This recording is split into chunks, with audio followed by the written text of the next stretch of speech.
చర్చించిన అంశాలను 4 కోట్ల తెలంగాణ ప్రజలకు వివరించడానికి మా మంత్రివర్గ సహచరులందరూ 100% మంత్రివర్గం అంతా ఈ పత్రికా సమావేశంలో పాల్గొని మే 6, 2022 వరంగల్లో మా నాయకుడు రాహుల్ గాంధీ గారు రైతు డిక్లరేషన్లో తెలంగాణ ప్రజలకు ఇచ్చిన గ్యారంటీని అమలు చేయడానికి మంత్రివర్గంలో విధానపరమైన నిర్ణయాలు తీసుకొని తెలంగాణ రాష్ట్ర రైతాంగానికి వ్యవసాయం దండగ కాదు, వ్యవసాయాన్ని పండుగ చేయాలన్న ఆలోచన ఏదైతే కాంగ్రెస్ పార్టీ విధానం ఉన్నదో ఇదే కాకుండా కాంగ్రెస్ పార్టీ శ్రీమతి సోనియా గాంధీ గారు, శ్రీ మల్లికార్జున్ ఖర్గే గారు, శ్రీ రాహుల్ గాంధీ గారు మాట ఇస్తే మడమతి పని నాయకులుగా గతంలో తీసుకున్న నిర్ణయాలు మీకు అందరికీ తెలుసు. 2004 సంవత్సరంలో ఆనాడు కరీంనగర్ గడ్డ మీద శ్రీమతి సోనియా గాంధీ గారు తెలంగాణ రాష్ట్రాన్ని ఇస్తానన్న మాట నిలబెట్టుకోవడానికి ఎంతో సాహసోపేతమైన నిర్ణయాలు చేసిండ్రో మీకు అందరికీ తెలుసు. తద్వారా ఉత్పన్నమైన రాజకీయ సంక్షోభం కావచ్చు, కాంగ్రెస్ పార్టీ ఎదుర్కొన్న విపత్కరమైన పరిస్థితులు కావచ్చు, మీకు అందరికీ తెలుసు. అయినా శ్రీమతి సోనియా గాంధీ గారు ఇచ్చిన మాట నిలబెట్టుకొని మనకు తెలంగాణ రాష్ట్రాన్ని ఇవ్వడం జరిగింది. కాంగ్రెస్ పార్టీ శ్రీమతి సోనియా గాంధీ గారు ఏదైనా మాట చెప్పిండ్రు అంటే అది శిలాశాసనం.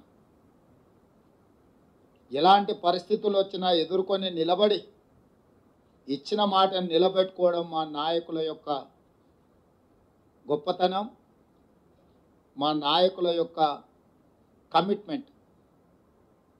అలాంటి నాయకత్వం నుంచి వచ్చిన రాహుల్ గాంధీ గారు మే 6 తారీఖు 2022 వరంగల్లో రైతు డిక్లరేషన్లో 2 లక్షల రూపాయల రైతు రుణమాఫీ చేస్తామని మాట ఇవ్వడం జరిగింది.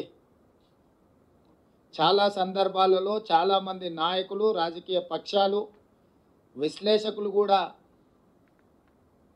గతంలో ఉన్న పాలకుల యొక్క ప్రకటనలు, నిర్ణయాలను దృష్టిలో పెట్టుకొని కాంగ్రెస్ పార్టీ కూడా అలవి కానీ అమలు చేయలేని హామీలు ఇచ్చిండ్రు అన్నట్టుగా చర్చలు, విశ్లేషణలు చేయడం మొదలుపెట్టిండ్రు.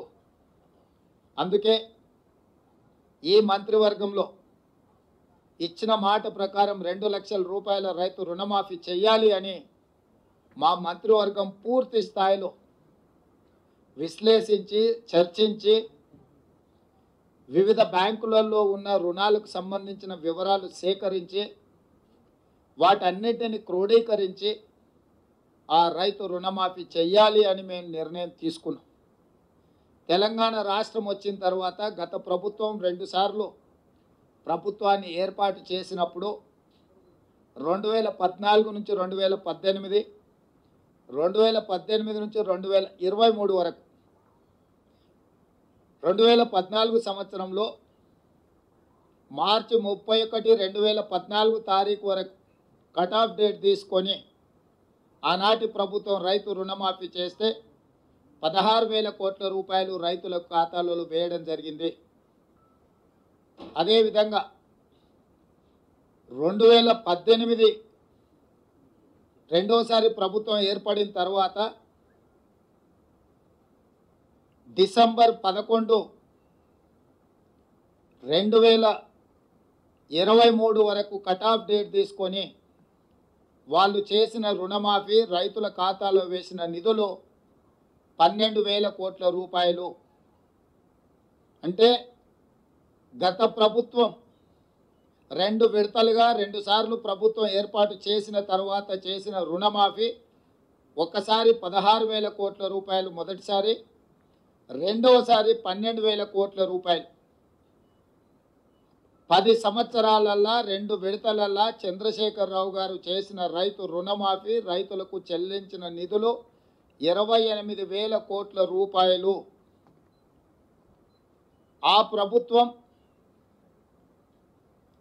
డిసెంబర్ 11, 2018 వరకు కట్ ఆఫ్ డేట్గా వాళ్ళు రుణమాఫీని పరిగణలోకి తీసుకోవడం జరిగింది. మా ప్రభుత్వం డిసెంబర్ 12, 2018 తారీఖు నుంచి మొదలుపెట్టి 9